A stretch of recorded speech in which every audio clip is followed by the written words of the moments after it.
Curragh, the army camp in Kildare. Look at that for the sky, huh? I'm trying to find a shooting range because I used to work on one years ago, many years ago, and I'm after figuring out on a map where it is, but I think I've taken the wrong direction. But I'll tell you why I took the wrong direction. Because when you're shooting, you have to make a thing called a berm. That's a berm there. And what a berm is, it's like a backstop. So any bullets that miss the targets or go through the targets, they'll hit this wall of air to not go any further for safety reasons, obviously. But I didn't only find that one, I found another one, and I'll show you now in a sec. But I was looking on the web there and I found someone put a map of where this thing is. A bit of a blast from the past for me. If I find it, I'll show you the video. If I don't find it, you'll never see this video. Okay. So I'm definitely in the wrong location. But it's an opportunity just to show you this berm here. I'll show you now. Look, the weather's lovely. But not for long. There's one. There's another just beyond the gorse there. You see, it's unnatural looking, if you know what I mean. There's one there. There's one there. And I am going way over here. It says it's a 40-minute walk, but a 3-minute drive. Which I wonder what I'll do, huh? Hard to find it. I'm very dignified looking today, haven't I? It's so dodgy. It's raining and it's sunny. But I found it fantastic. I'll show you this much. Yeah, this is bloody awesome. I'm so happy. The only thing I'd say is that this is a true part of history, especially Irish history. It's Irish military history, and it's just left to go to absolute crap. I don't get it, like, you know. I'll show you, watch. Well, actually, let me get over the fence first. I'll be back in a second. Absolutely delighted to find this place. It's just awesome.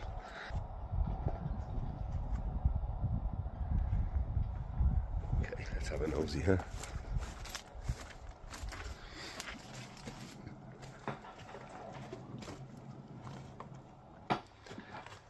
Now you see this here.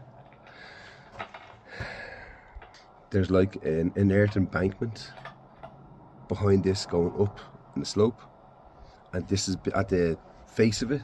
This is built here. If you kind of get it, do you know what I mean? The bullets will be coming from downrange over here and hitting targets on top of this. And when I used to do this, I had a helmet. I wasn't so worried about banging my head.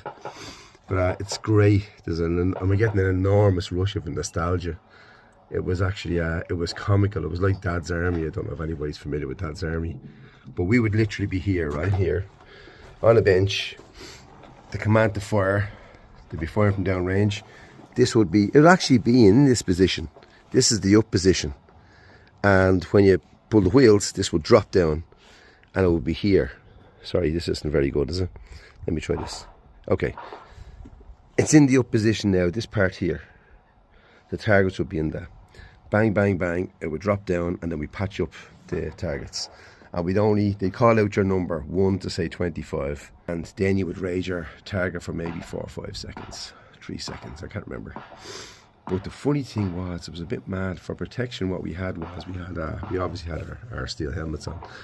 We just had jackets on, like cotton jackets. You have 303 and 762.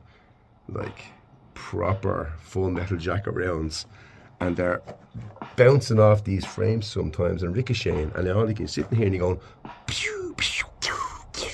And you're thinking, if fucking one of these comes in here, this jacket's not going to do much, you know what I mean? So it was a bit hairy. I'm not sure if that ever actually happened. I'll have to look that up, but when you're so young, it's just exciting, you know what I mean? But yeah, so show you, look.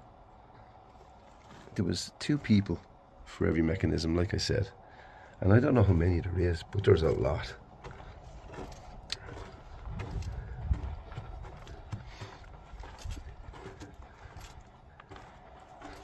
Here, sure, look. Might as well sit down, huh? I'm having, like I said to you, this is making me happy. It's a bit of crack, like. Actually, looking behind me, look, the whitewashes lasted very well. I bet you the back of my jacket is completely white now. Oh well, it's done. It's done now. There is an outbuilding down here because for winter months for shooting it would get dark, so you needed lighting and you needed electricity for the lighting. So I know from a bit of research that there is a 1940s Ford engine down here, and that was used as a generator to power the lights. And in case you're thinking, oh well, it was maybe for night shooting, the Irish don't fight at night.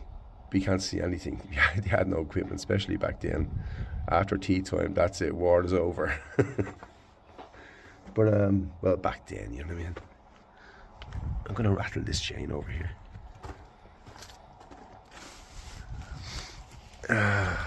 Excellent, huh? I'll show you this other place.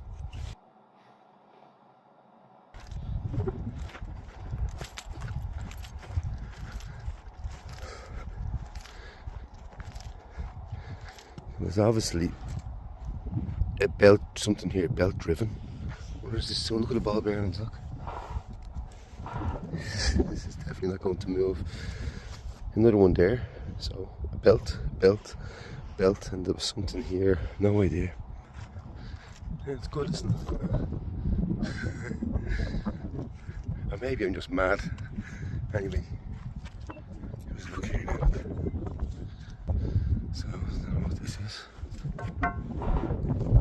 And in here, what does that look like to anybody?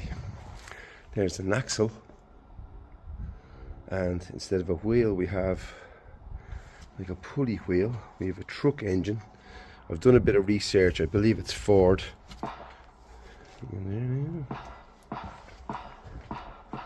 Look at this, huh? That's awesome. And this was used to generate electricity for the shooting range, especially in the winter months. I love this shit. I'm trying to find a manufacturing stamp. Look, there's still a residue of oil. I'd be doing well to find anything legible here.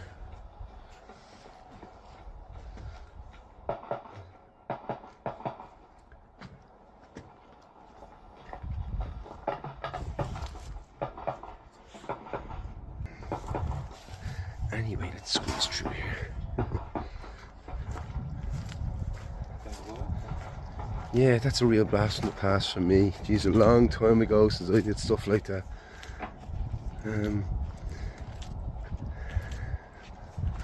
You can see there's another range over here actually, but it looks active.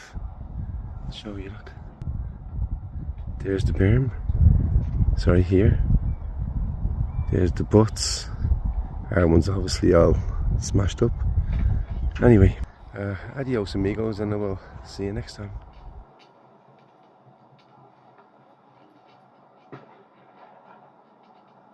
As usual, I can't shut up, and I always find something else that I think is interesting. The backstop, you might remember the berm that catches the bullets. Usually they disintegrate and there's nothing left, or else they're in such small pieces, or they're just hard to find, you know. I don't know when the last time that range was used. I suspect it's 20 bloody years, you know. But I was walking up the berm and I said it'd be amazing if I actually found a bullet that was used. And straight away I found one. I looked around a little bit more. I only found one, but I'll show you now. Right, watch this. So this might not look much to you. Whoops, sorry. But this is a bullet. There's the tip of the bullet. It's all deformed. And there's the brass casing that has split.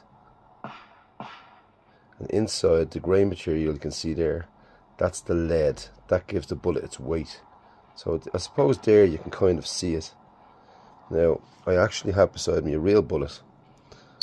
A real live bullet, so you can compare. So there is There's the brass case and the brass case. Inside the one on the left, inside the brass case is the lead core, which gives us its weight. Actually, can you see little kind of serrations there? That is where the bullet was in the cartridge. So that's on the neck there. So amazing, huh? Well, I think that's amazing. Anyway, take it easy. Adios.